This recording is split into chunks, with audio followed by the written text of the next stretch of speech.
All right, and we are live. Welcome back to the Endless Report, episode 7. It's been a while, but we're happy to be back on the Endless Report. I have Ben joining me today. Hi, Ben. How's it going? Pretty good. How about yourself? Great. We're happy to be back on the Endless Report. I'm pretty excited to talk about all this game news today. If I haven't introduced myself already, my name's Tony, and Ben's with me today. So, Ben, if you want to start off talking about our first story, I think we should just jump right into it. We got an interesting story coming out of the Borderlands developer, Gearbox. Yeah, so one of the articles that I found this week was Borderlands is buying a studio who is responsible for helping develop parts of Call of Duty and PlayerUnknown Battlegrounds. The studio is the Lost Boys. They have about 220 employees, and that's going to bring Gearbox up to around 1,300. The interesting thing for me is that Lost Boys was founded in 2017, and they've actually always been a remote first studio. So even 5 years ago, they were, work from home, remote. Work from home. And I'm curious if that's going to be something that they get to keep doing. But they... that is very interesting. Especially pre-COVID times, to kind of already be in the work from home game already. Maybe that gives them an advantage if that's something they're continuing to do. Yeah, I know. Work from home was something originally I kind of, bristled against. I wasn't a big fan of it. I liked being in an office, but after having to do it for a few years, I enjoy it now, and I couldn't imagine going back day to day in an office. But Lost Boys, I think I already said, is about 220 employees, and in the next 2 years, they're expecting to continue growing up to 350.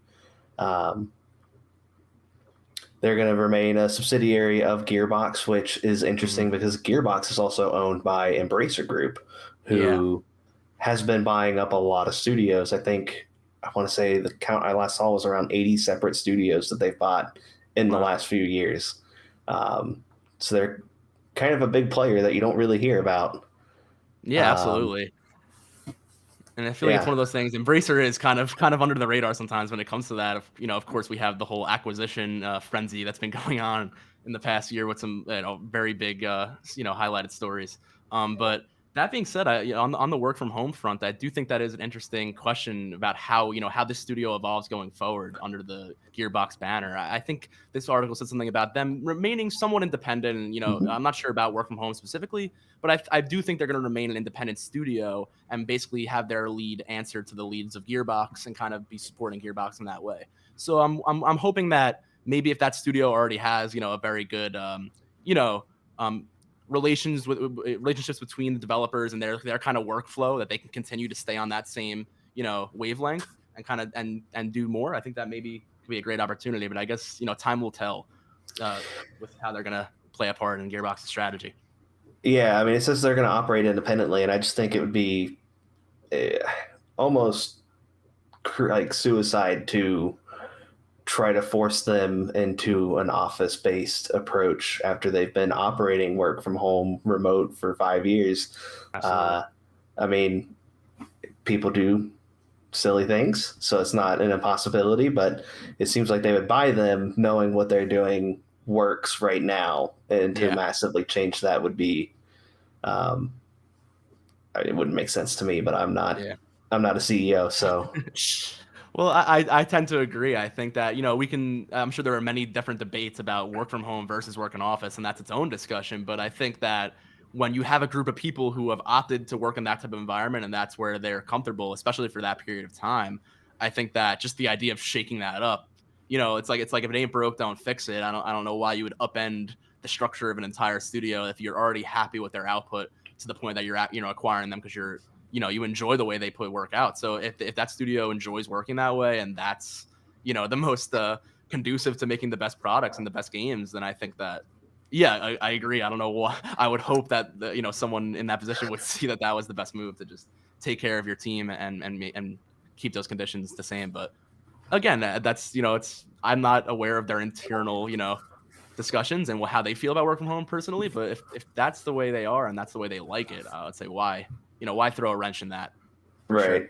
And I don't think I'd mentioned it, and it was at the top of the article. It actually says that Lost Boys helped co-develop Tiny Tina's Wonderlands, which they just released, which I've been meaning to pick up myself because it kind Yeah. of seems like a return to form with some nice changes. You know, a custom character builder instead of playing one of a few characters. Hmm. So I have to assume that they had a really great relationship with them working on that, and you know, again, they're buying them up to make sure that they can keep doing what they're doing, and Yeah. probably, you know, I mean, if I had to guess, probably continue to make spin-offs of Borderlands. Mhm. Um, but we'll have to see. Yeah, and I would imagine the same. Again, we'll have to see, but I really agree with what you just said there about, the context of that acquisition. I mean, there are acquisitions where companies, buy a company and kind of strip them down for parts and, figure out what parts of that IP they want to use. And there are other acquisitions where, it's basically like you're going to, keep operating exactly as you were, and we just want to, be part of that, income stream or whatever it is. But I think that when you have an acquisition like this, where it's obviously from a prior relationship, there's obviously a respect for the work that has been done in the games that are made together. I think that it sounds like a positive thing. I think that when some acquisitions can be scarier to people who are, looking from the outside and not really in the business world of just being a gamer and being like, what does this mean for the future of these games? But I don't think this one is something to be worried about. But I think it's a really good one. I think sounds encouraging to me in that It, context. right. I mean, like, you know, in the last few months, we'd had Microsoft, you know, moving to acquire Activision and Sony moving to acquire Bungie. Like, I know there's a lot of concern over consolidation in the industry. Um, but this feels like one of those situations where, if anything, Lost Boys is probably going to get a lot more funding and support to keep making games. You know, it's hopefully it'll be a net positive. I can't imagine you'd buy a company that you had a terrible time working with. So Yeah, exactly. So that's why I think it sounds great. And like you said about, some of the past acquisitions we've seen, I made me think of, a few of the big ones that of course have been in a lot of people's minds, like Microsoft's big acquisitions of Activision and Bethesda, two pretty high profile ones there. But as a big Bethesda fan in the past, I was a big Skyrim fan. I love RPGs. I'm really into that kind of their kind of games, and not just that studio, but their whole publishing department. They have a lot of games under those studios that I really love. And I remember thinking, is this a bad thing that they're consolidating to a larger company? Or I play on PlayStation, I play on PC and Xbox sometimes as well, but I play on PlayStation a lot more too. And I'm thinking, wow, is this a bad thing or a good thing for for me as a consumer? And I look back at that and I think, again, like I said before, it depends on the acquisition, but when you have a company like where overhead who can give more support, give more funding, and give resources while also letting these developers and these creators still, follow their vision and not really shake up what that company was aiming to do.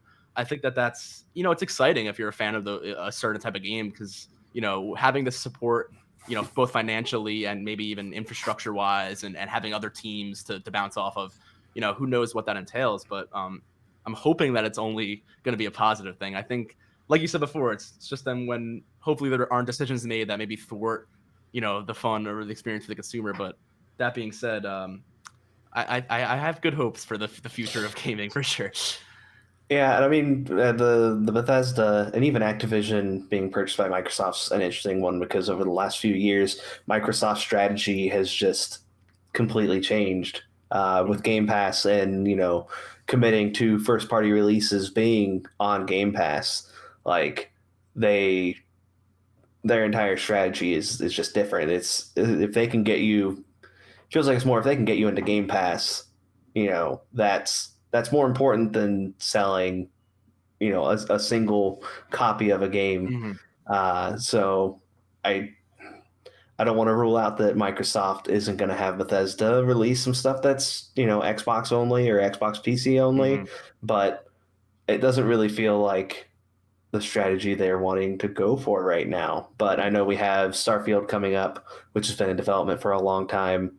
Um, and it's it'll be interesting to see what they do with their next announcements because we're I think towards the end of the games that we already knew Bethesda was working on, you know, at the time or before.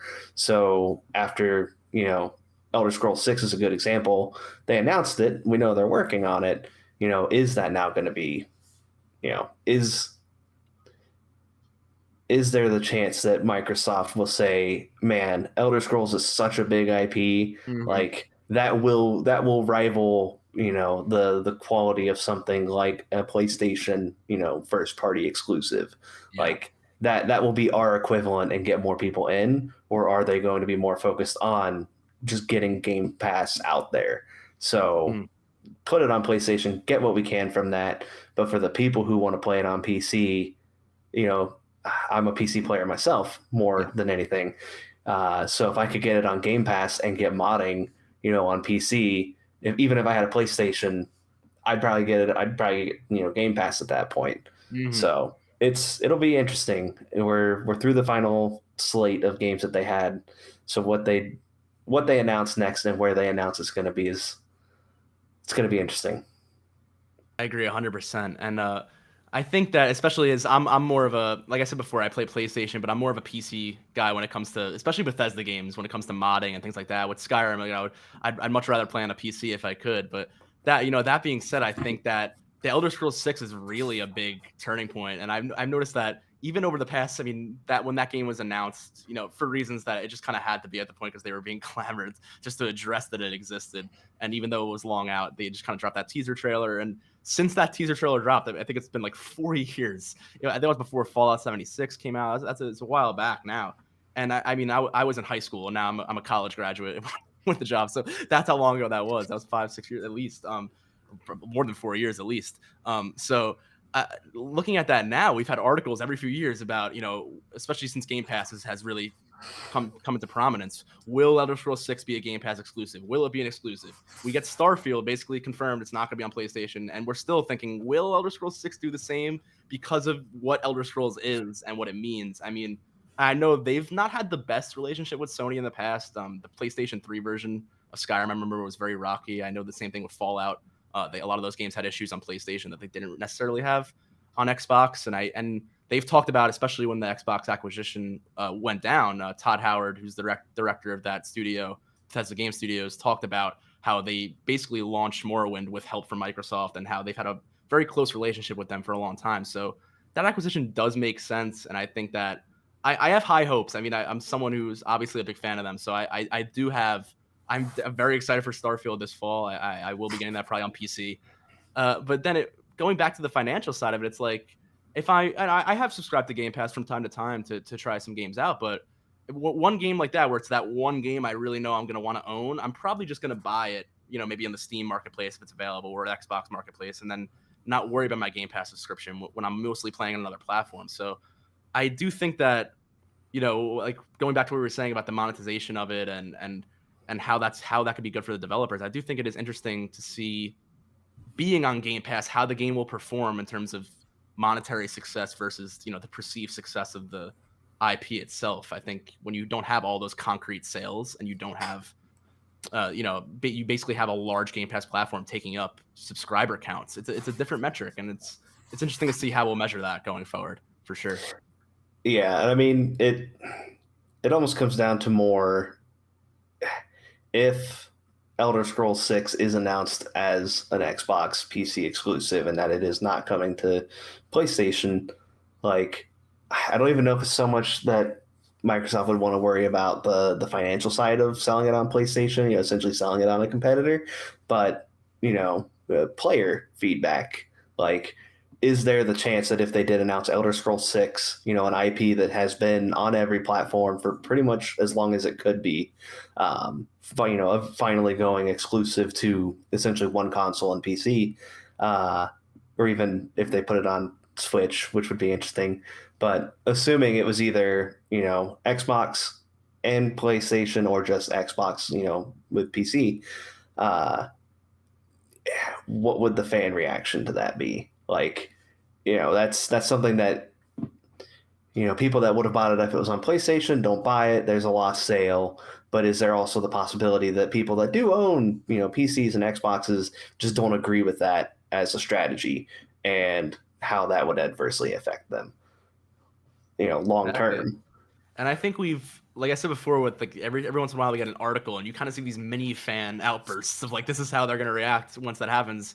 Because Pete Hines, well, of Xbox will make one comment like, "Well, with Game Pass, we want things to be on our platform, and he'll say it in the most broad, public PR kind of speak way you could say that, we want to eventually do what we want to do what's best for us, which which is the obvious answer. Well, on a game to game basis, they want to see if this IP is going to be better off being an exclusive for Game Pass, or if it will just, rather off hit all those marks on different platforms. So I do think if I were them, I would be holding my cards close to my chest, kind of playing it, game to game, and seeing, what the fan feelings are about it. Maybe get these little feeler kind of comments out there and see how the internet blows up or doesn't, and kind of feel out what you're marketing for here. But I feel like the comparison of their approach versus, and we've had an evolving approach from Sony, I think, in the past year or two since the PlayStation 5's inception. But I think that they started off saying, we believe in generations, from PS4 to PS5. That's the way it works. That's the way we only can innovate, by forcing that innovation in a way and by pushing things onto next gen. And then you see, we still have multiple PlayStation exclusives being cross generation. We have one or two kind of pricing tactics that aren't very transparent, and it's so looking at that traditional $60 $70 now game approach versus the subscription approach that is becoming, I think, way more real than a lot of people gave it credit for, even 2-3 years back when Game Pass wasn't as prominent as it is today. I think that it's interesting to see two monoliths like this kind of bring the industry in two different directions when it comes to console gaming, because I think with things like TV and streaming, I feel like everything has been kind of more on a universal, this is the way one company's kind of trailblazing, and then people have to adapt, versus I don't feel like these are inherently, Xbox is the future with streaming, and traditional game sales are in the past. I'm not sure I believe that either. I think people do like, whether it's digital or a physical disc, people do like owning content at the same time. So I think that, I'm a person who buys digital a lot, being a PC player, and now being on PlayStation, where I can buy a hard drive instead of having dozens and dozens of discs I have to switch out. And it is nice.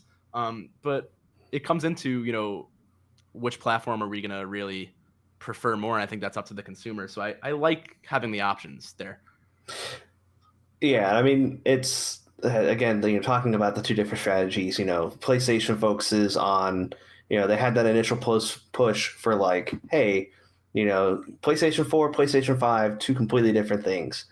They did kind of go back on that, with having some of their games end up being cross-generation. But, Sony's strategy has largely been their first-party games, selling consoles, getting people on the platform. And, Microsoft has, before the acquisitions, they had a few good, strong IPs that they could make first-party games out of. But at some point they decided to, go in that Game Pass direction and focus more on creating an Xbox ecosystem rather than an Xbox, console platform. They went into that direction of uniting Xbox and PC with having, all their first party games come out on both and come out on Game Pass, which was a very consumer, friendly move for a lot of people. Especially for when it's an Xbox first party game, there really isn't a downside. They're not paying another company for exclusivity like Epic. They are, if they want to release, Halo or Rare's next game, I can't remember the name of it, Everwild or something like that. I think, it's up to, they've 100% funded it. If they want to put it out on one platform or 10 platforms, however they want to handle that, is on them. But what's funny is Xbox Game Pass is something I'm basically perpetually subscribed to, just because as a father, with a 9 to 5, my time to play games is a lot more limited than it was a few years ago. So for me, the idea of picking up a full 60 price game, isn't as desirable versus I can have a $15 subscription to Game Pass and something new got added. I don't feel bad about downloading it, playing for 2 or 3 hours and going, I got my fix. I'll do that with 3 or 4 games a month, and I as a consumer feel like I got a lot of value out of that. So that's an interesting market that I think has been tapped into with Game Pass. It's the people that can't dedicate or just don't have the time that they would want to dedicate to a full $60 or $70 game, that they'll still get to play. And if they play the whole game and they get, they only paid $15 for it. And if they Mhm. played 5 or 6 games for an hour each that month, you got 5 or 6 experiences for $15. Um, and it's interesting to see Sony start announcing their almost equivalent. Mm. I don't think it's quite an apples to apples, but it is interesting to see they're trying to, get that similar subscription service out for older PlayStation games, and it'll be interesting to see how that evolves over the next year or two. But Mm. it's from a consumer standpoint, it's fascinating to see two very large, well-established companies that were for 2 generations over the course of like 10 years, kind of trying to outpace each other, just kind of hit a fork in the road and go two Mhm. completely different directions. Yeah, Like, exactly. I think that's why it's so interesting now. yeah, 100%. And I think what you said about that, the value of Game Pass is so true, and so many people have talked about it already in the past year or so. But since Game Pass has started, just that value you really can't beat. And even with that new upgrade to Sony's PlayStation Plus subscription that's coming this summer, that we anticipate is gonna they've already announced it's gonna add a large game library, streaming library, and have different tiers. It's a little different, but if you do, again, we'll have to see exactly how it looks in practice once we have it this summer. But if you look at the marketing of it, it does seem like the value proposition probably isn't really equivalent to what Game Pass is offering. And that being said, maybe I'm a PlayStation, because I'm a PlayStation player, and maybe I'm thinking, well, I would like to be able to stream some of these older games, and I don't need necessarily a new game on day one. And it's, of course, maybe I'm willing to buy it, but that doesn't mean it is a better value than just having some of those games day one. So from a pure consumer perspective, I do think Game Pass has the edge there, and I feel like I'm not sure if they're trying to have a direct competitor, because I feel like they know they don't really want to go down that whole road really all the way. I think it's something, not an answer to Game Pass, but maybe just I guess it is maybe just an answer, but maybe not a full on competitor where we're trying to really go head to head. It's more so as that if you want that kind of experience, we have that here.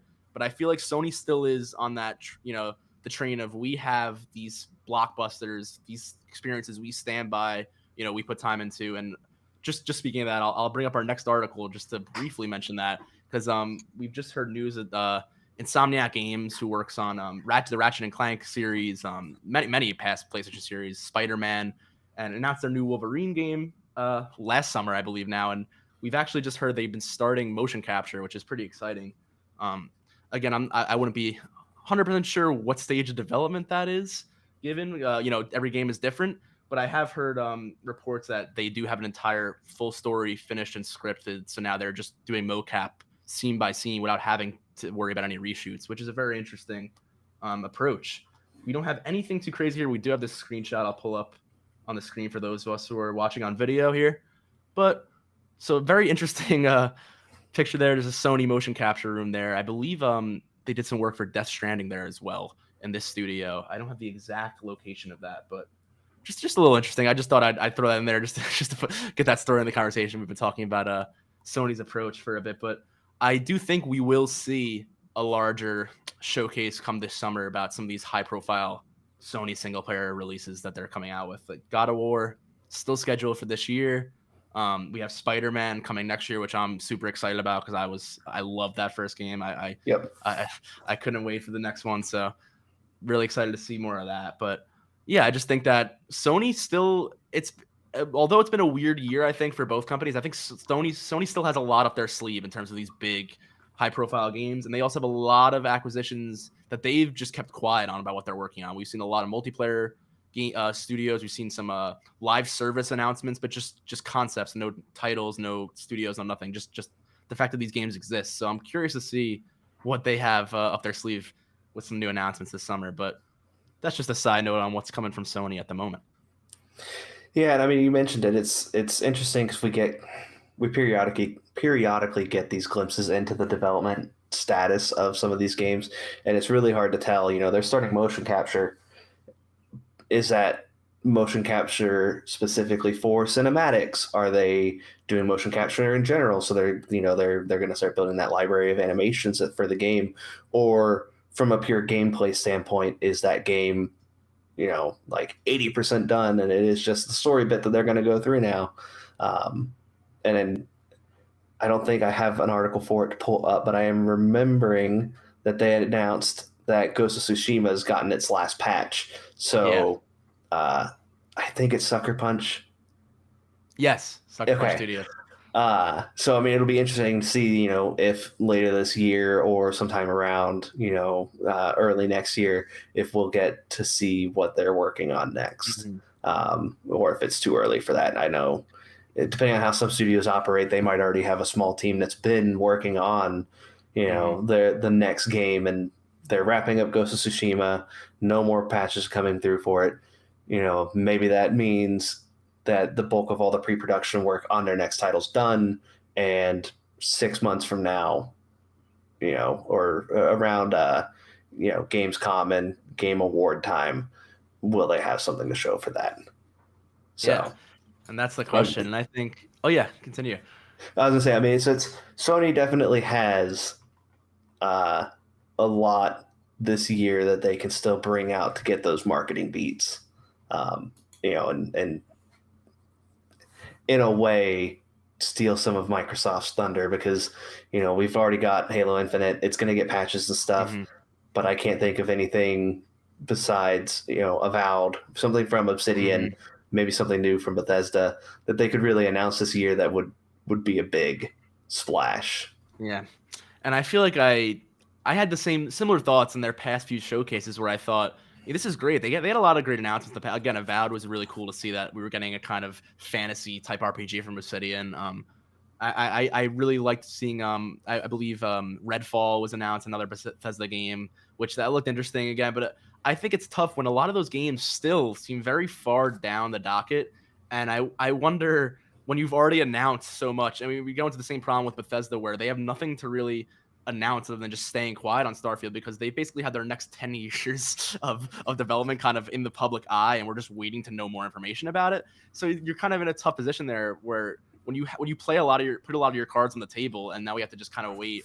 It's tough when you have a year where the narrative of what's the big, the new hype from the gaming community, what are we excited about this month, and when you kind of already had all of those announcements already dropped on your audience, it's tough to build that cycle. But I do think, I hope that they have something up their sleeve. I do think they're going to have an interesting summer. I think it's going to be an interesting summer in general, just given E3 is no longer happening this year. That's the first year in a long time where I think E3 is officially not coming back. I'm not sure if I'm correct on that. I don't want to put anything out there like that, but I know we've had a cancellation before, but I think this might be the end of E3 this year, and it's a very big switch up for the whole summer game cycle.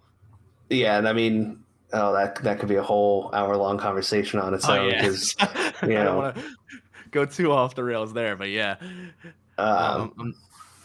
Yeah, to go back to Bethesda though for a second, it's really fascinating to see how they've announced their last few games. When, like, 2016, I think 2015, when they announced Fallout 4, and it was like, we're announcing Fallout 4. Here's your first trailer. By the way, it's coming out in 3 months. Yeah, like, that was mind blowing. yeah. And then it's just so weird to see them then turn around and be like, hey, here's Starfield coming in 5 years. Here's Elder Scrolls 6. Question mark. We don't know when it's going to come. Exactly. And it's like, I personally would so much rather have an announcement come with like 6 months. 100%. I don't like hearing, like, again, Avowed. It looks to be very much a Bethesda style RPG, at least from the trailer. But it was it's all pre-rendered. Yeah, that's it. It's a pre-rendered little teaser, and that's all we know. So you have to just wait and right. think about it for a few years. Just wait and think, and eventually you'll know. Is it a case where, Obsidian themselves don't really know what they're making, but this trailer looked really cool, so we're going to put it out there and now try to make a game that lives up to that trailer? Could it be a surprise release, this year or early next year?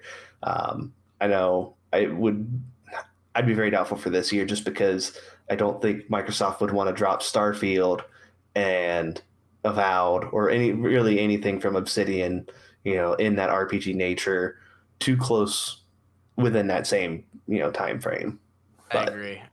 I think Avowed. I think it's probably a next year game. I'd say at their because of the same thing. I don't think they would cross launch anywhere near Starfield. And I do think again, I don't know what their development looks like.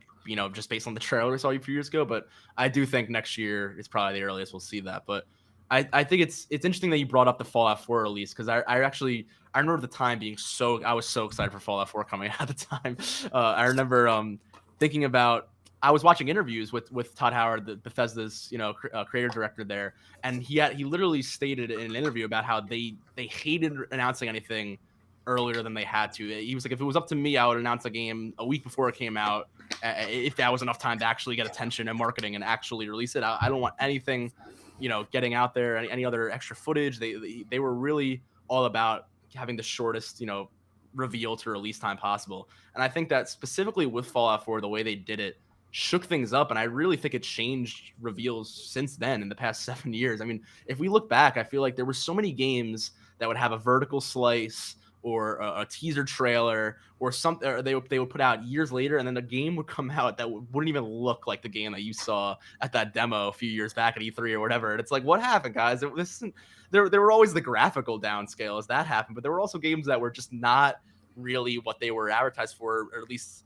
didn't really know what they were going to be able to deliver yet, but wanted to show this, this trailer 2 years early just to have, maybe the public or their investors know that something's going on.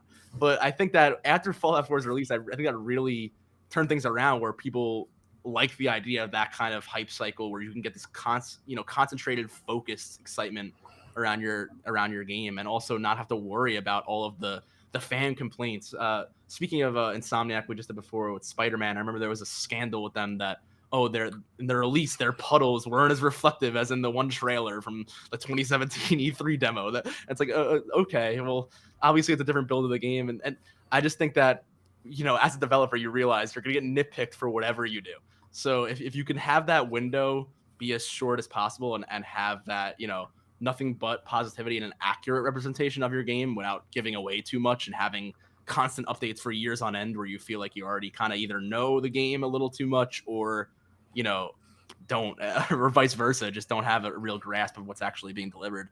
I think that I don't know, I feel like I see a lot of games have similar cycles now where they're kind of just they're very clear on what they are, they're not announced 6 years in advance and they come out. So so you look at Fallout 4 as an example, and the question becomes, well, why didn't Bethesda stick with that? Why did they go onto this? Why did they reveal, Elder Scrolls and Starfield at the same time? And I look at what happened with them, where they came out with Fallout 4.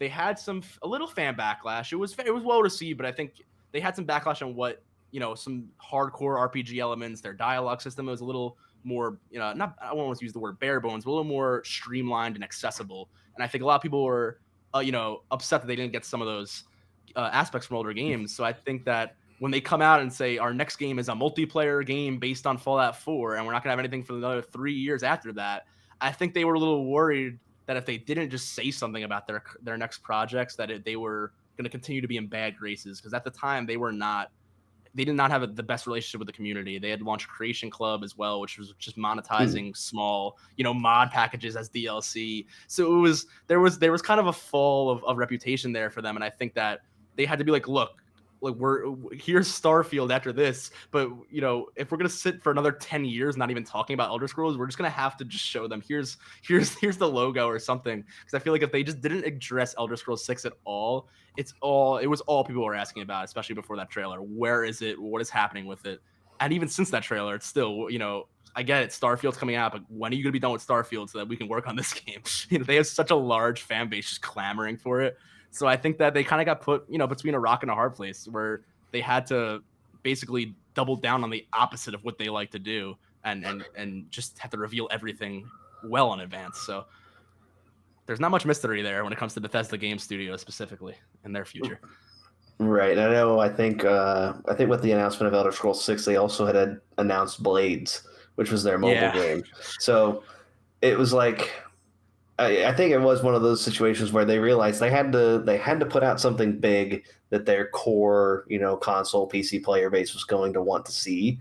Um, and I don't know. Yeah, I mean it's tough because It's tough, I yeah. I can say I've never been in that position, so I don't know Mhm. what the right answer would be. But it was just weird to see them go from Fallout 4 announcement 4 months later release to announcing games 4, 5, 6 years out, and being being in game development, that 4, 5, 6 year out idea is a lot closer to reality than I think a lot of people you know want it to be. Yeah, and I remember, I mean, when I played Skyrim, I mean, I'm in my 20s, so when I played Skyrim, I was like 11 years old. Like that was a long time. It was a very different, version of me playing Skyrim, and I know I was a big Bethesda fan, and I've seen as I got older, they've just release of the release have had issues both with their community and just with their, the Fallout 76 launch was not roses and daisies. They had a lot of problems there. They had a lot of I mean, there were interviews after Fallout 76 basically apologizing to the community and talking about getting their community's trust back. So I think that, especially when they make claims about Starfield being Skyrim in space and things like that, I don't think they say things like that lightly. I have hope as a fan of these games that this is a comeback, a comeback to the form of what they used to be. And I'm excited, and again, having Elder Scrolls 6 still be like 5 years out, probably from like right now, is I'd say maybe 4. They have a lot more people working there now than they did when back in Skyrim Yeah. and Fallout 4 came out. They have a lot more support studios directly under Bethesda game studios. So I do think that we could maybe see a closer Elder Scrolls 6, but it is tough, but it's still far out at this point, and I felt like it was this far out, 6, 7 years ago. And now I'm thinking, I got through those 6 years. Now I gotta wait another 4, 5, 6. Like, man, I really just want this game, But I'm hoping that the patience will be worth it. And I've been no means the kind of person who would want a game to be rushed. I mean, we've seen that happen. I'm not sure we'll have time to get to it today, but I did put an article in about the Battlefield 2042 update this week, which was basically putting the game into a beta state. If Yeah. I'm being kind with it, they just added basic mouse support for the PC for actually having your mouse be on target when you're aiming. They just added voice chat support for the first time, and they just added a scoreboard for the first time, along with probably hundreds of bug fixes. So that is in no way of me trying to put any negativity towards that game, that team. I actually am a really big fan of that series, and I think the game looks fantastic. I think it has some interesting mechanics. I just think when you have games that are rushed out like that, or put in a rough position where maybe they aren't ready to be where they are, it's just unfortunate. So I kind of another side note there, because we're not going to get to that article, I don't think, but I think it is important that developers understand. I mean, we've had Cyberpunk, we've had Fallout 76, we've had a lot of these high profile launches that just needed more time. And I hope the day comes where these companies and their investors can really just understand that sometimes it is better, even if you're in a tough spot, it is better usually for the company to have a successful release and not have a bomb of a release like that. I think that hopefully people have learned that that's not the way to go about it. Right. I But mean, and the interesting thing there is, you game studios hire dozens to hundreds of people to make these games.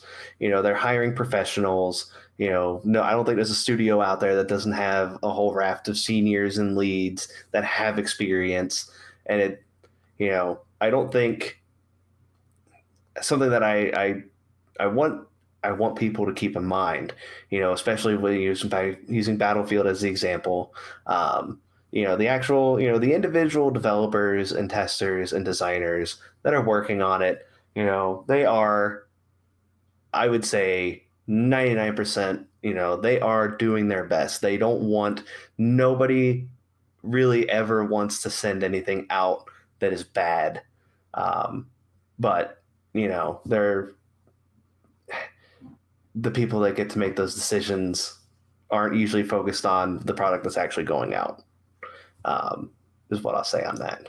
yeah, and it makes sense in a business is business sometimes, but I think that especially in an entertainment based industry like gaming, I think that keeping your consumers, happy is definitely a large part of the equation that sometimes seems to be taken out in favor of the success of the platform. And I think that, as we move into different strategies, I don't mean to put a doom and gloom, wave over changing game strategies or changing types of releases or anything like that. But I do think that when your consumers are going and looking for an experience and they're paying their hard-earned money, especially when it's not a Game Pass scenario and it is a game where you're putting your time and your money in when you may not have that much money and time to actually invest in the game, and you're being given a product that literally maybe doesn't work or maybe doesn't even have proper games running, and I do think that there should be a certain precedent for at least usability when it comes to selling software. I don't think you should be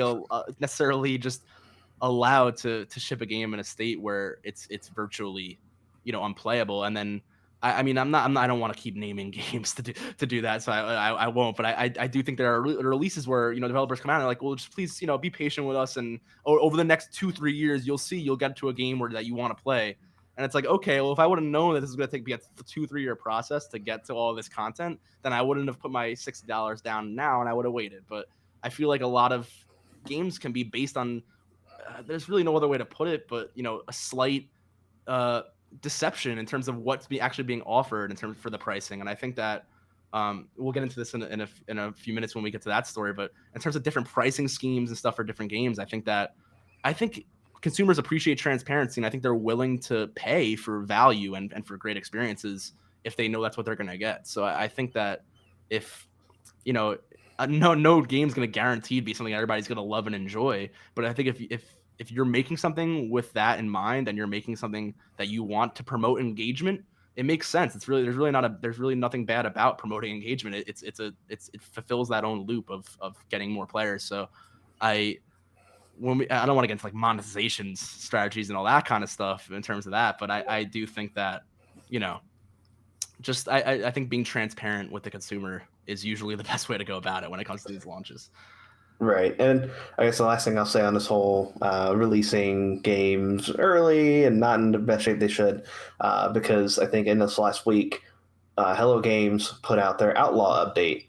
And I think Hello Games they have done an incredible job of coming back from where they were. It's a shame that they were ever in that position, but I mean, I think it's safe to say, in hindsight, because they've continued to support the game and all the updates have been free, like it wasn't at the time, it was really easy to look at it and go, is there any malice or sinister intent behind this? But now, several years later, with all the updates, they've added everything. They've added more than what they were, had said they would have it released. It's easier to look back in hindsight and say they were a studio that I think got a little too popular, a little too quick, and probably just kind of rode that high of hype and, didn't really understand the level of disappointment that they were going to create, when they launched. And I think too many companies have looked at that as a roadmap to success. We can release and just, over 3 years, we'll patch stuff in and it'll be great and everybody will love it after that, when that misses the point of, the heart of what happened there with Hello Games. Yeah. So absolutely, and I think it's a great point you made there about it's not not always sinister, and I don't want to give all the attention that it's all these terrible. They're looking for ways to review all that. I don't necessarily think it's that either. I just think I think they make decisions where it's like not oh, we can get away with that too, but just kind of like, oh, well, that works for them and that seems to be viable. But I think that some of these companies don't realize that when the base game they're shipping isn't really acceptable to the consumer. And I don't think it's them, maliciously saying, oh, we're going to strip all of the good stuff out of it to the bare bones that you'll accept. I just think it's more of, to an extent, what kind of game can we build as a base that we can sell, and that's reasonable to sell that as a base game, and then we can sell it as a live service that we build upon year after year. And as more games go toward that, I mean, look at Destiny, a game who does that kind of live service, having a new release every year, and they have paid releases every year, and they're a very successful game with their expansions. And that's a situation where you're paying for new content drops and then the old content that you spent, 40, $60 for last year, maybe getting deleted from the game, or maybe those planets or whatever, maybe getting shelved to bring in the new content. So you're really, it's almost like, paying old school for, an MMORPG or something like that, where you're kind of paying for this live world that you're, being part of. That's kind of what you're buying into. And if that, I find that experience, if, depending on the game, that's an interesting experience as well. And I think that's exciting in its own right. So I don't want to, come out here like, oh, live service is bad and all this. Cause I do think there are, it's just about how it's executed. And I think that if you could build a good base game and then build on that, I think that's great. And No Man's Sky is probably the best example of something that has bounced back. Cause I've signed on to No Man's Sky a few times in the past year or two that I never would have played it around launch just because of that, the negativity around it. So seeing them come back in that way is pretty encouraging. Yeah, I mean, and Final Fantasy 14 is also a really great example of that. But I mean, speaking of live services, and I'll be a little doom and gloom now. We have the article pulled up here for Ubisoft. Yeah, I'll pull it up right here. They are working on another free-to-play Battle Royale. It's being made out of their Bordeaux, if I'm saying that correctly, office. I think they're trying to shoot for something closer to Hardpoint and Call of Duty and Land Grab and Halo Infinite. But I think what stuck out to me about this whole article is they're shutting down Hyperscape, which was their previous attempt at a Battle Royale.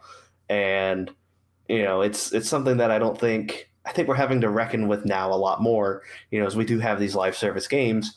MMOs are honestly the original live service game. And then you have things like Destiny come out and games that came out with battle passes and season passes, that are trying to have that multi-year tail of releasing content.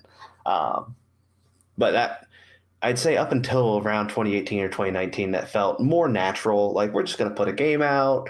And, Borderlands sticks out to me as, like Borderlands 2 had the season pass, where you'd pay $30 and you'd get $45 worth of DLC. It just released when it released.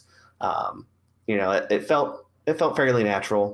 Essentially you were paying up front and you were going to save a little bit of money. And if you really loved Borderlands 2, like it just made sense. And then I don't know, I can't pinpoint exactly when it happened, but then you started having the companies go in and start trying to make live service games happen, when before it kind of felt like they were just like, we released a game, it's a lot of fun, people want more of it, well, let's just keep supporting it. And now they were being released like, here's this MVP and we're gonna add more to it. And I think what we're having to reckon with now is a lot of these games that were made for the sake of being a live service game, several of them are starting to shut down. And if you jumped in on Hyperscape and you loved it and you dropped a lot of money into it, how does that feel to know April 28th, everything you spent on it's gone? And because it's an online multiplayer game, you don't even get the ability to keep playing it on your own, like a Skyrim. I bought that in 2011 when it came out, and periodically I still go back to it. I've got thousands of hours in it at this point, so I can go back to it whenever I want. And it was, I think calling it a live service might be a little disingenuous because it got some DLCs, but it's just, a lot of these live service games that are coming out are built with multiplayer at their core. And, multiplayer games with server costs take a lot more to run. Yep. So if they don't do good, they'll have to shutter the game because they can't indefinitely keep servers up. So it'll be interesting to see over the next year or two, a lot of these other live service games that sprang up trying to capture that, that lightning in the bottle of being that multiplayer live service game that everyone wants to play. It'll be interesting to see, as those shutter, how fans react. A lot of people already don't like the live service idea because a lot of people see it for that, blatant, put out a version of the game that'll just work and slowly build up to it. It'll be interesting to see how sentimental forward turns. Yeah, and I think that the connotation of the live service game, like you said, that when you I feel like you hear that now and you think of, oh, it's going to be another large scale ambitious multiplayer game that isn't going to get this large scale response and then going to shut down. It's kind of, I feel like we've seen that kind of thing a lot, and I feel like if you're going to be a large, live service game with multiplayer at its core, you really need a really substantial response. So I mean, there was news a few months back with a few Sony studios that they were heavily investing in live service as well, and they want to have. I think I don't want to misquote here, but at least 4 or 5 live service games I think were in development. So I'm assuming that I'm sure their approach is maybe 1 or 2 of those fail, maybe more so. If we can get one killer hit out of those live service games, it's a huge live service game for years to come. Then that'll probably return to their investment. Again, I'm not aware of the situation, but I'm trying to get myself in their head for a second and think maybe what's the reason for that. But I just think if you come in with this idea that we hear what's just an idea to set up this whole service going forward, rather than here is this game that we're gonna put this passion, this love into, in this world. Here it is, and now how does this world grow and expand and continue to be an ever evolving world? I think they're 2 different ideas, and Mhm. I'm not saying the former could work, but I don't want to come in as a gamer feeling like I'm being sold short or feeling like I have to wait to actually really feel like I can enjoy all this game has to offer on a core level.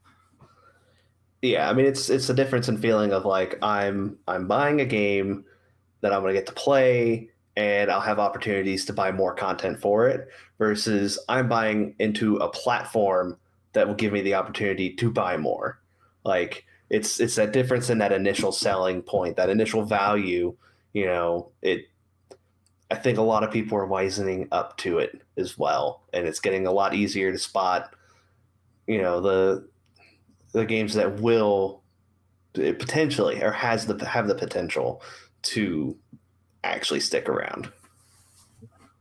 And I think just thinking about that, I'm thinking of the king of kings basically of live service games right now is in Fortnite, of how that game started, as basically I remember at the time I was playing Player Unknown Battlegrounds a little bit because the whole battle royale idea was so kind of fresh and new to people. It was like, oh, it's like Hunger Games. It's 100 people and you're all fighting for the. And I remember that idea was so interesting for me and my friends. So I was aware of Player Unknown's Battlegrounds on PC, and I wasn't really a big PC player, but I remember getting it on PC for that reason.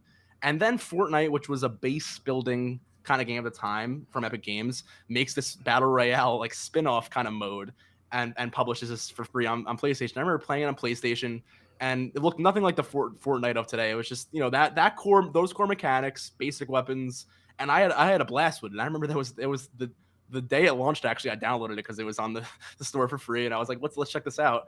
And I enjoyed myself. I got bored of it. But that was a full experience in itself. Battle Royale, not like it was that much, but at least that had that Battle Royale loop. It wasn't like it was missing things that I couldn't have an enjoyable experience there. So then to see that, leave that game and then come back a few years later and see that it's become this, pop culture, a center of, everything that it is, this kind of metaverse kind of game before that word even existed almost. It's like you kind of it's like Ready Player One. You have every character you could think of in existence fighting against each other. So when I look at that and I think, that game didn't have to be that from day one, but it had, was it this what it was today from day one? Not even close, but it at least had that core mechanic. And I think that's important, of where if you can at least just deliver a playable game that people enjoy to an extent that isn't feel like we're cutting corners here, I don't think we have to have that negativity around the live service, genre. I just think that a lot of times, like you said, I feel like companies have gone in with the idea of that we just want to make a live service game because that's something that's going to make us money. So how should we do that, instead of really stepping back and saying what is the type of live service game that our audience is really going to respond to? And I feel like I don't want to not give people the credit for actually thinking that through, because of course these are thought out decisions. I'm just saying that I think they're hit and miss too, like any entertainment product. If people don't really engage with that, then you lose a lot of money on a game like a large scale multiplayer live service. So again, I think it just comes in with the territory of what it is, and if we can trust developers to start with that ground floor and make a solid base game, then I think we can have some incredible live service experiences with different types of worlds that could be built. Right. Well, I keep going back to the idea of the MVP, and I think what a lot of people don't actually think about is that V, the viable, Mm, like, going back to, Fortnite, it had a really solid core loop. It took the established, idea of dropping it onto a map with 100 other players and, fighting it out till you're the only one left that PUBG had, and it added the unique mechanic that Fortnite had as the standalone PvE game of building. mhm. Like it, that on its own was solid enough fun, Yeah, and that allowed it. Like it had at its core something that could be built on. You were building on solid foundations, um, and I think I'll use Respawn with Apex as mhm. another example. Like, Respawn has done first person shooters. At the time they had, uh, oh God, why can't I not think What's of the name? Titanfall, right? Titanfall? Titanfall, yeah. Mm, They had Titanfall 1 and Titanfall 2. Both, like, you could trust that Respawn is going to make a really great shooter. And they released Apex Legends, which I think at the time the idea of having like three versus groups of three as a team was a little bit more novel, and it had again it had that core shooting gameplay. That moving around the maps felt fun. You had zip lines. Each character had an ability or two to use. Like on its own, you could just be on a map. If there were no other players and there were just a bunch of AIs to run around and shoot, it would still be fun, yeah. and then add on the idea of having other players to have to compete against was just a lot of fun. Absolutely. And I think like again, it sounds I don't want to say it's simple because it's not simple at all to build those mechanics and to get them to be that engaging. But when it seems that simple, that's usually when a lot of hard work and creativity was put into it. But what I was gonna say was simple was just when you can get those when you have a core mechanic like you said that works and is fun in itself. That's all you really need to build upon because when you have that base level of just this game is fun to play and I want to come back from time to time, then you add that element of, oh, there's also going to be new content and new spins on it. That's how you really dig your hooks into the audience and get them coming back for more and more and more. Because if one of those two are missing, and again, like there are games I come back and play a lot, but just that aren't like a Rocket League's a great example because there's just nothing else like that game. And I have friends who love playing Rocket League, so I'm not a huge Rocket League player, but I'll come back to that game year after year for a few matches every once in a while, and usually have a great time. But they had different game modes and stuff like that, and you'll switch it up. And I enjoy their ground smash mode. It's very fun. They added a little bit after launch, but I think that you have other games where, like No Man's Sky, for example, where I haven't played in a while, and then my friend told me this week, for example, that Outlaws update came out, and now I just re-downloaded No Man's Sky, and I'm probably gonna play that soon again. So I think that when you have that core gameplay experience that your audience will eventually get tired of, some faster than others. There are people that can play the same game over and over, for years on end that another person may think I can't play that game for more than 10 minutes without getting stressed out. I mean, I look at like, something like Counter-Strike Go or any, like large esports video where people play nonstop and other people just are like, that doesn't really engage me. I need something that's giving me new story, new content. So I think that when it comes to live service, there's kind of this balance of, and if you look back at MMOs as an example, or even something like Destiny, where when it was coming out, they said, it's kind of going to be like an MMO, but we don't really want to use that word. And people were like, what are you talking about? That kind of game can never exist on a console. I remember that being a really weird idea to me at the time. So to see the term live service essentially kind of be this, this evolution of what, an evolving world can be. I just think that, like I said, I've kind of talked through it at this point. I think going forward, if you can have that base, that we'll see some really cool, concurrent worlds. I think the idea of having a world that you can come back to, whether it be, a certain type of game experience. Like I look at things like, The Last of Us has had a multiplayer game in development for a long time that still hasn't really had any announcements. Their next factions game. I'm thinking that could be maybe some sort of open world survival-esque elements type. You could have a lot of interesting ideas going on in that universe. And I think that if that was a concurrent world with, updating abilities, objects, vehicles, maybe what have you, I don't know. But I'm just saying whatever they could add to that. You maybe now in a few years we have a few big games, like we have the post-apocalyptic game and we have the racing game, that are these monolithic live services that kind of these little virtual, metaverse kind of worlds that you can go into and have your concurrent character really, make a difference year after year. Yeah.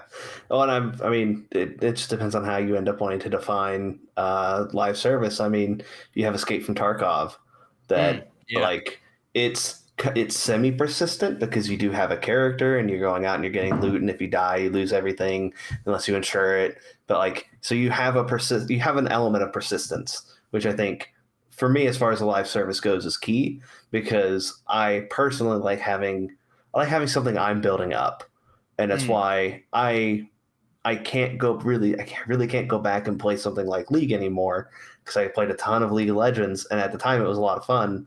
But like, it just I'm over. That's also why I don't really play a lot of battle royales. Like, I don't like mm, the idea of starting from zero every match and yeah. having that same loop of trying to get better. It's fun for a short period of time, and then I Mhm. eventually just I want that element of persistence. Um, but yeah, I think Yeah, absolutely. I'm I think I'm I think I've said all I have on that. Me too. I agree. It is about 2 o'clock now, so I think if we want to go for a few more minutes and close it up, we have one other story I have pulled up here. If we want to pull up about Sonic Origins, if we want to talk about that for a moment, because it just kind of leads into what we talked about before with different types of releases and packages and what you're including in that package. Yeah, I think I'd originally linked this one. Uh, Sega is announcing Sonic Origins, and initially it kind of seemed like everything people would want because it's multiple Sonic games, it's multiple of the original Sonic games all being rolled into one package. Um, and then shortly after the announcement, that seemed like a slam dunk. They have this amazing chart so that you know what you want and what to buy to get what you want. Um, it's I saw it and I had flashbacks to Anthem. I'll be honest. It's just it's fascinating to me because we talked about how uh, marketing and executives and people like that. It's just fascinating because this whole announcement could have just been a slam dunk if they had just said, "Hey, Sonic Origins, a bunch of our older games remade. They're going to be great. Here you go. This $40-$50 package." Like, nobody could be upset with that. And then almost immediately turn around and go, Let's find a "Hey, reason. let's find a reason to make people not like this. Hey, if you just want the game, you can just get the game. But then we have this pack that if you pre-order, you get some stuff. But if you don't pre-order it and you want something that's in that pre-order pack after it's released, now you have to spend $5. And then here's this pack that's just the music. It's just It's a it's little just much. Not even just looking at this chart, I think is already a little like little daunting. I'm not sure if you saw. There's another game coming out called Trek to Yomi. It's a black and white yeah. samurai experience game. I'm not sure if you saw what they posted yesterday, but Yep. I hadn't seen this chart yet, and I saw them tweet a post and it was like, "What is included in the Trek to Yomi releases?" And it was just like gameplay, our soundtrack, the whole package, and it was just one. And I see now as poking fun a bit at this chart Yep. here, but I think that it's in good spirits. Where I'm a big fan of. The Ninja Turtles when I was younger. I love the old arcade type games. It's for those games, and they just announced a Ninja Turtles Cowabunga collection. They're gonna have all the old arcade games and remastered and stuff like that. And that was just a slam dunk for that studio. There was nothing wrong about that. It was just great remasters at a decent price. So, and I think that they're probably making a solid profit on based on the price they're selling it. So I wonder why this isn't even really a more of a different weird business practice. This is more of just a confusing business practice in this situation. I just don't know why you would make it more complicated and confuse people in an environment where I feel like gaming can be a very confusing environment to make purchases, especially if you're not a gamer and you're buying for someone else. I mean, I've heard all the old story with the Series X naming schemes. Well, what Xbox? It's the Xbox One X, the Xbox One, the Xbox Series. Like, I mean, there have been problems with just naming schemes a lot in general, but to have all these, I mean, especially on the digital storefronts, when you have all these digital deluxe editions, the regular edition, the pre-order bonus edition, the edition that's just the pre-order bonuses separately, but you may not realize you're not buying the real game. It's just, I appreciate the inclusion of being able to get all this content outside of the pre-order, but I just don't know why they would think making this 5, game cover wide chart would benefit that. I wonder why it was spread up this thin. Yeah, I mean, and the confusing part about this chart specifically is you can only actually pre-order two of these options. One of them is just something you get if you pre-order, and the other two you can They're purchase coming soon. after. So again, it's just one of those things where you know that the person that made the decision, like the team of people, because there's no way it was just one person, Mhm. the team of people that came up with this weren't. I would find it very hard to believe if you told me that they were thinking about the player, the person that's going to be buying this, and they did this for them. Like it, Yeah, and if you read these categories here, I'm trying to zoom in a bit because I mean, they're cutting it up by main game, bonus coins, hard missions is something that's included in only some versions. Character animations in the menu is only in some versions. I don't, I feel like they're really cutting apart just basic little things to the yep, point where it's like, why would you even do this? With such a, not that it's a small game package. I'm sure there's a lot of content here, but with such a simple idea of just getting these old games in this package. I don't know why they would go back and then cut up these little features. right, and it's even, I don't know, it's even more confusing because you have hard missions, which would imply that you don't get the hard missions unless you get a pack that has it. But then above that, you have mirror mode unlocked. So does that mean you just get it unlocked at the start, or is that something that you can still unlock in the game? Because I would assume it would just say mirror mode if it was something you just did or did not get. But Yeah. that's an assumption.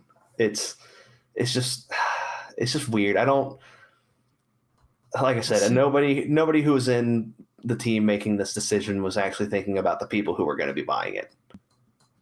yeah, I, it's just I unfortunate to see it this way because I feel like, especially even on a, if we were talking about a larger, triple, and not that Sonic isn't a popular IP. I'm just saying we're talking about a large, modern AAA release coming out this fall per se, and they came out with this kind of chart. I think even then we'd be kind of having the same story over like, well, this is not necessary. So I wonder with like, just the fact that it's a remaster of these older games. I don't know why you wouldn't just go with the home run kind of right. sale, like you said. It's confusing to me, and I don't think that, again. Like you said before with the earlier conversation. I don't think these decisions are made maliciously or to price gouge or anything of the sorts. I don't want to give that kind of connotation because you see a lot of discourse on that of how what is a business practice for the consumer versus not, especially with Game Pass discussions. I feel like that discussion is very prominent nowadays, and I just think that we need in some ways we do need to get back to basics in terms of just giving a fun product that fan base is going to enjoy. I don't know why it has to be like this. That's really all I have to say about it. Yeah, I mean, I see where there could have been a good initial idea here to say, hey, we're going to have this version of the game where we want to provide options for people so that they can buy what they want.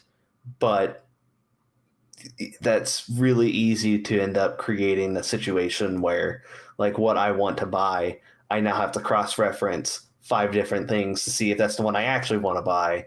Like, I see there could have been a really good, like, an honest initial Mhm. starting point why that question was asked, and then it somehow became that. Yeah, I almost think of the same way. Or maybe they were wary of, these days we have the PS4 and PS5 cross generation versions where you may be spending money on one but not, versus Xbox kind of being more streamlined in the way they approach that. But I feel like there's a lot of confusion about what version of a game I'm getting, especially on the PlayStation Store, of different versions, different pre-order versions. Sometimes I download something and it's just, a demo because a lot of times on these virtual stores they don't give you clear indication of which part of the application this is. It'll just have the title of the application it's associated with. So I think that as a developer, if you could, or the publisher, whoever is making these decisions, can prioritize sending out one or two applications or the minimum amount of complexity you have. So I admire the stance of let's add this chart to make sure there's no confusion here. At the same time, I don't think there had to be any of that confusion in the first place. I really don't. I just Right. think that it could have been a way more streamlined where that chart was not necessary. So I It, it I could don't have know just where that goes been, from here. yeah, I mean, it could have just been two versions. Here's the game Mm-hmm. with some basic stuff. Here's the deluxe edition with some extra nice things. That's it. Yeah. But And oh yeah, after you. I'm sorry. no, I mean, I think we'll get to it, but monetization in general is just it's never an easy. It's not a black and white situation. Mm-hmm.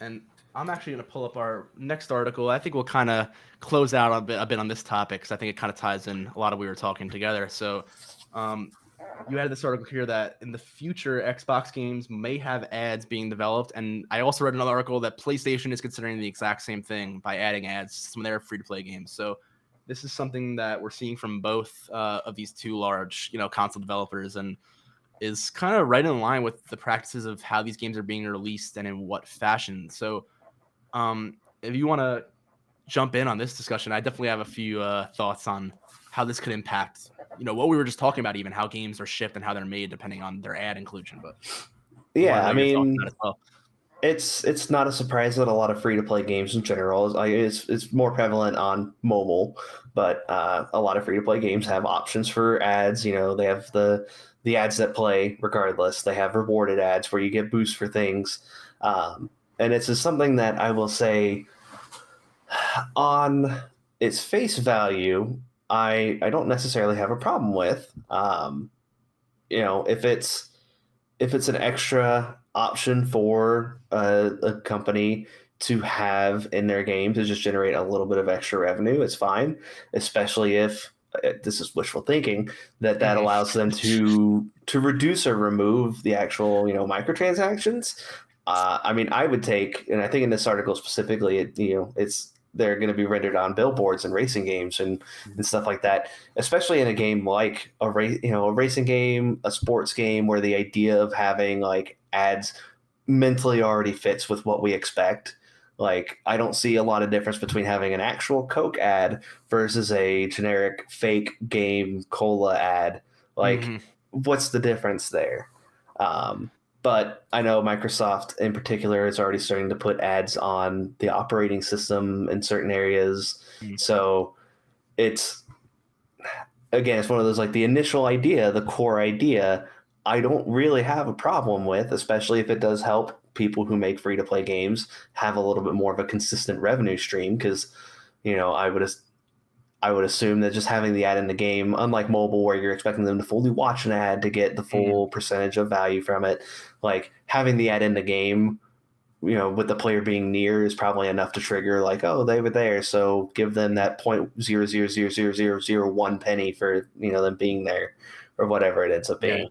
Like, I would fully support the idea of having them in to help generate some extra money, especially in games where they're not super obtrusive.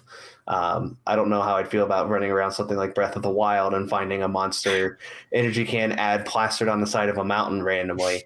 But, in games where it makes sense and places that it makes sense, 100%. I could see it being fine, but it's a very, the line is not very clearly drawn in the sand on this one. Yeah, that's why I kind of chuckle when you said, "Oh, it's wishful thinking," because I was having the exact same thought process at the start of this article. Because you look at the way they could add something like product placement. For example, say it's in a Grand Theft Auto type game, and there's a billboard for Coca-Cola, like you said, like that. That seems like something that could be a lot easier to digest. No pun intended, I guess.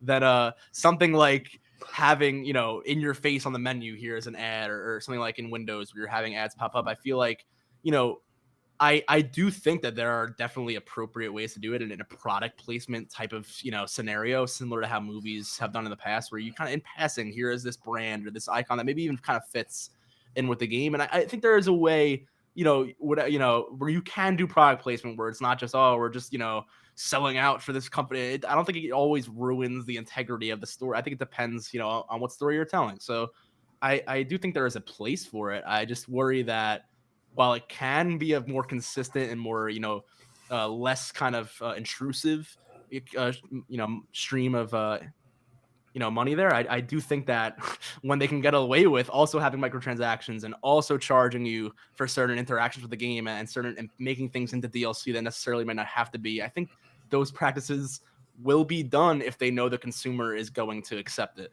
So I do think, there is that, pay, speak with your wallet kind of notion of support what you want to support. But when you have all of your favorite games kind of going in a certain direction, and you don't really, your only choice is either play, your favorite game or not support these practices. You have to hope that these developers and these publishers will find new ways like this kind of advertising to maybe minimize the monetization of the game itself. And like you said, I don't again, I don't want to be I want to be optimistic there. I think that if we could have a world where we have, not intrusive ads like on a mobile game where it's interrupting my game, but if I have, realistic type of advertisements in the background and not having to be paid and nickel and dime for smaller aspects of interaction, I think that can maybe make the experience, even more relaxing and better, as long as you're okay with what what content you're being given. Yeah, and I mean, I guess I'd have to think back. You mentioned that Sony also is investigating similar ideas, and I know Death Stranding had like Monster Energy placement. Mm. I'm curious how I didn't really look into it, but I'm curious how the general sentiment was towards that because we talked about product placement in movies. Yeah. Here's a tech guy and he's using a laptop, and it just happens. Oh, he turns it around and it's a Microsoft Surface. Wow. How did that? That's just so random. Like, that kind of stuff is, it's whatever because it, obviously they're using a computer. They've got to do something with it. For Death Stranding though, the Monster Energy drink placement always felt weird to me, but I'm curious, like if that's the kind of stuff we would end up getting into where, I'll use dead, what? It just came out, zombie game. Oh man. What is it? You're actually making me think of The Last of Us, a certain reference in that game. If you want me to, interject while you're thinking of it. Yeah. Because I'm thinking of Sony as an example. I know in a lot of Sony Pictures movies, they'll have like someone's working on a Sony Vaio laptop, and it's like, who is using a Vaio laptop? I guess this must be a Sony movie. Or the same thing, I heard a story with Apple TV, how in episodes like in a show like Ted Lasso or The Morning Show, they'll make sure that their characters will be holding onto a cell phone. Oh, is it Dying Light too? Yep. That's what I was thinking of. Our commenter, Zach, commented. Thank you so much, Zach. Dying Light 2. So, yeah. There was I'm not sure I'm aware of the product placement in Dying Light 2. So there isn't, as far as I know, any product placement in Dying Light 2, but I could see a world where, Gotcha. Microsoft's talking about doing this for free-to-play games, but what's to stop, something like Dying Light 2 from still integrating this in, and having advertisements on billboards, or I guess I was thinking more aggressively, starting to put Coke into the games. Like it, I don't know. There's such a range that this could either be just something so non-invasive and you just don't even realize it, to wow, that's just awkward that there's like nearly pristine Coke cans in the zombie apocalypse. Yeah. What? I think they could figure out a way to do it, tastefully. Like you said, like if it blends into the environment. I know I brought up The Last of Us a moment ago because I remember this is Sony doing it themselves. It's really not advertising. It's really just an internal thing. But you have an old busted up PS3 under a desk in some old apartment in The Last of Us. So it's like it kind of it has a little bit of that company personality where it's not in any way unrealistic, because you would imagine if you're going through old abandoned apartments, you'll come across a games console. It's a very reasonable thing to have. So it's a convenient, obviously, scenario where they could put their own console in. But if you could have third party advertisements in a way where it's still done responsibly and maybe implemented into that development process and create assets where you're creating assets that are going to fit into your world and your theme in a way that's appropriate. I think that could be something that can maybe even enhance certain games. I mean, I think of all the mods for the games, like, again, bring up Grand Theft Auto, where you'd have mods online where here's, you can get Mercedes-Benz and a Cadillac and the real car models compared to the in-game fake companies. So there are, circumstances where you really maybe prefer a real life, brand or object in cases like cars and stuff like that, where you could, again, like a game, like a racing game may have a partnership with these car companies. A game like, any game, but using like an open world game is really easy. But back to Ubisoft, a game like Watch Dogs or Saints Row is coming out this year. I mean, these are all different types of open worlds games. But if you could have real car licenses or real billboards from real companies or real cell phones in a game like Watch Dogs or something, I don't know, maybe you wouldn't want to be associated with that, with hacking and stuff like that. But you could find a scenario that was thought through more than my 2 seconds of thinking it, and that actually works, with the theme of your game, then I think this could be a good thing for a lot of stories actually in general, if it works and it's not a cash grab to make you just like this product against the wishes of the story itself. Yeah, and I think the idea that the product ends up fitting in is going to be the tricky part, because for something like Saints Row might be tough, because Saints Row is a very wacky game. Cartoony, wacky, yeah. So There's a maybe that's the lot. best example there. There's a lot of violence, and I think the hard part here would be getting brands to be okay with certain things being done with their brand. Because again, if the Dying Light 2 had pristine Coke cans, because Coke doesn't want their brand to be tarnished, or they want it to look pristine like a fresh can of Coke. Like it'd be really weird if the only time you see Coke cans are when they're perfectly pristine. But if they were lax with it and were like, yeah, you're just going to find Coke cans all over the place because there's garbage everywhere because things have been laying out for 20 years, 30 years. Like, okay, cool. Yeah. I mean, in that case, having real brands be in the game would be, would add an element of realistic immersion to it. But it's going to depend on what the brands are okay with, because it's 100%. Yeah, I've never worked with a brand, but I would say if I was in charge of a brand, I would definitely have a lot of restrictions on what I would want done with it. Absolutely. And I'm sure that's definitely the case. So I hope that this will be an open conversation that, these game companies are willing to have with these brands. But again, I would hope that the integrity of the vision of the game would be, first and foremost, and it would be on the game company to say, well, please let us know your restrictions and what way this would have to work, and then decide, are they willing to implement certain brands' ideas, and maybe they can work around a way that it'll work for both of them. But yeah, I think it's a case-to-case basis, and I think I'm open to that. I really am. There are a lot of things where I'm usually like, oh no, like this is the big new boogeyman. I a lot of times I hear new things like that, and I go, uh-oh, is this going to be another way to monetize and take back content? But I think this is an opportunity, like you said, to actually enhance content by taking away from some other less satisfying or what's the word, the less enjoyable monetary practices for the consumer, I'd say. Yeah. But yeah, I think we've covered that pretty well. I think we're about ready to get closing out here. We had a few more stories about a couple of game announcements, but I think if we want to just do a quick run through of what's being announced, and then we'll close down here.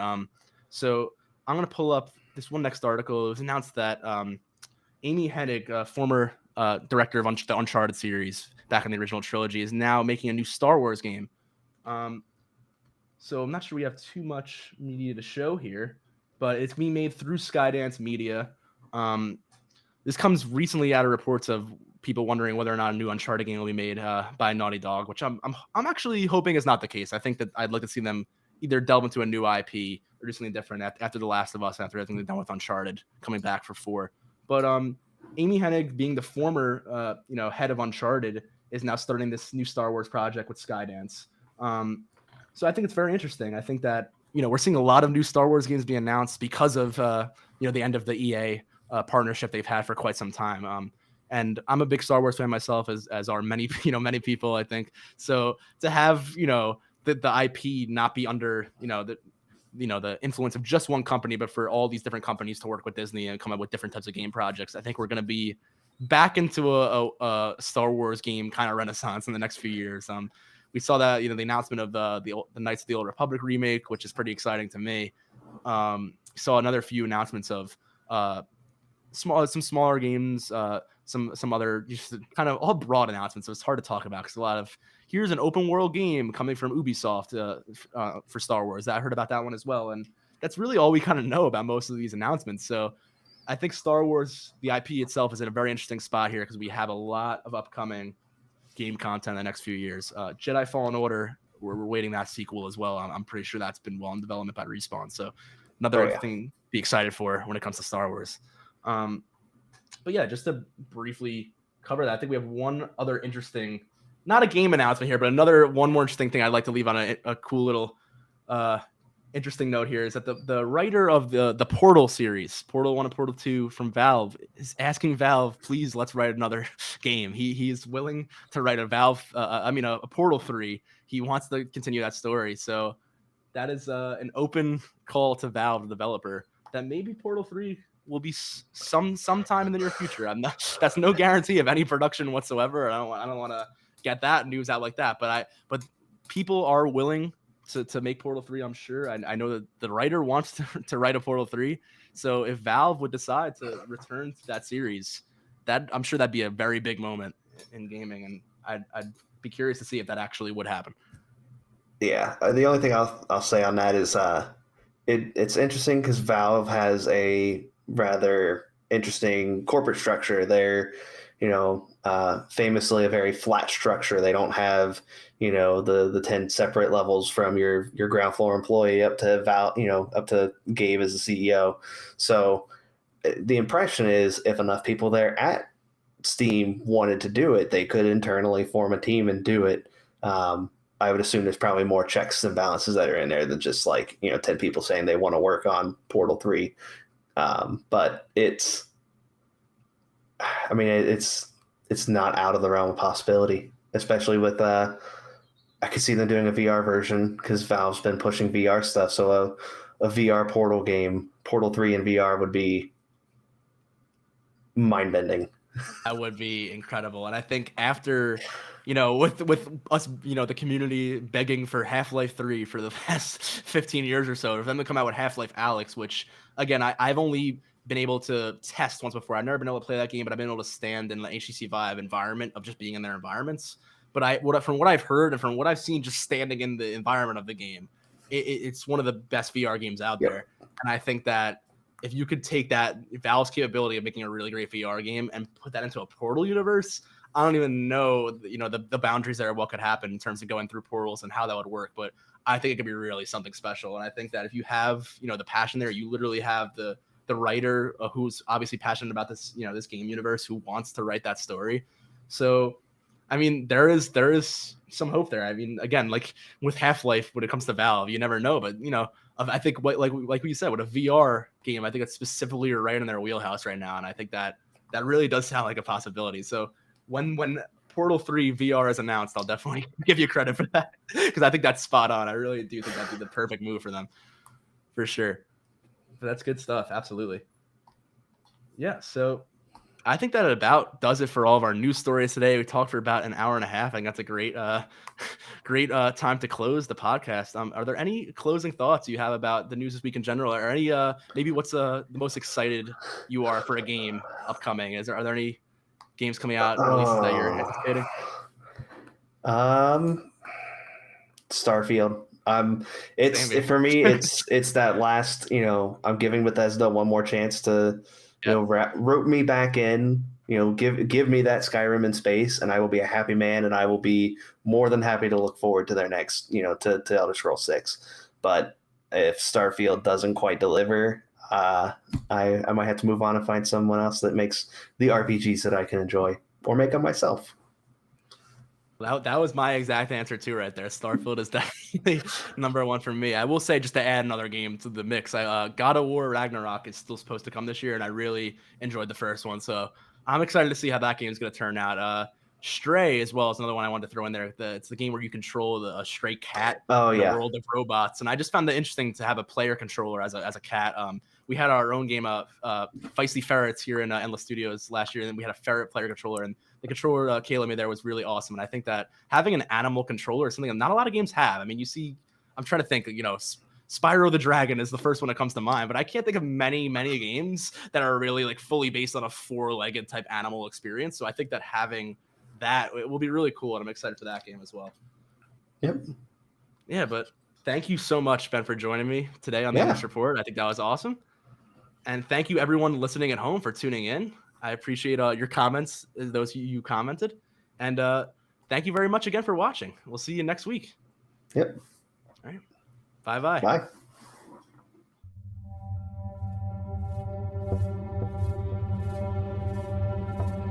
Bye.